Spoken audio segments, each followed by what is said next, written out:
Je suis un ancien salarié, je suis arrivé ici en 98. J'ai racheté l'entreprise fin 2002.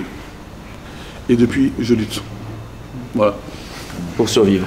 Nicolas Dupont-Aignan est venu à la rencontre d'un entrepreneur valdoisien. Pierre Cuchely est à la tête d'Eracib, une entreprise d'électrovannes basée à Argenteuil. Et pour ce patron de 25 employés, pas toujours facile d'être compétitif. Aujourd'hui, on a un vrai problème de compétitivité lorsqu'on fait de l'exportation comme moi. Je fais plus de 60% de mon chiffre d'affaires à l'exportation. On vend dans tous les pays du monde, y compris la Chine. Et c'est sûr qu'on a en face de nous des ennemis qui n'ont pas les mêmes outils que nous. On a des charges qui sont très importantes.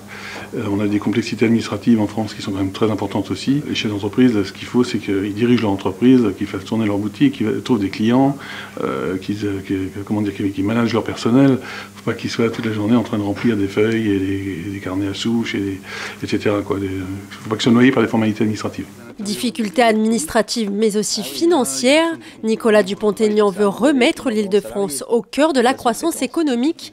L'occasion pour le maire de Hyères d'évoquer la politique économique actuelle de la région qu'il juge inefficace. La région donne 200 millions d'euros par an aux entreprises, sous forme de saupoudrage, selon des critères que personne ne comprend, soi-disant haute technologie.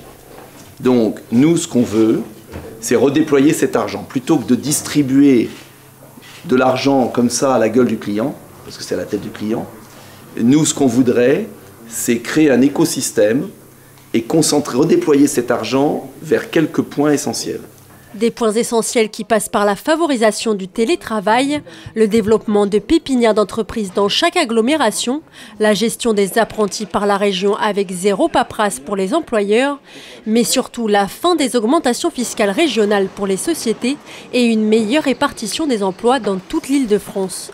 Un plan qui ne se fera pas sans l'amélioration des équipements aux entreprises, comme la fibre optique. Tant que vous n'avez pas la fibre, comment voulez-vous lutter avec des entreprises qui l'auraient partout dans le monde?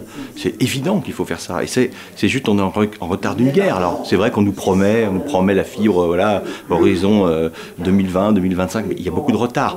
On sait que pour fibrer, voilà, il faudrait mettre sur la table 500 millions d'euros. C'est rien par rapport aux 30 milliards annoncés pour le Grand Paris. Enfin, c'est juste, voilà, on se trompe. Le Grand Paris de Madame Pécresse et de Monsieur Barthelone se trompe d'objectif, se trompe de guerre, quoi. C'est encore une fois des dépenses qui ne sont pas attachées aux réalités du quotidien de nos entreprises en l'occurrence. Un Grand Paris dont les candidats Debout la France ne veulent pas entendre parler dans l'État. Une réorientation du projet leur permettrait de dégager plusieurs milliards d'euros au profit de leur programme économique.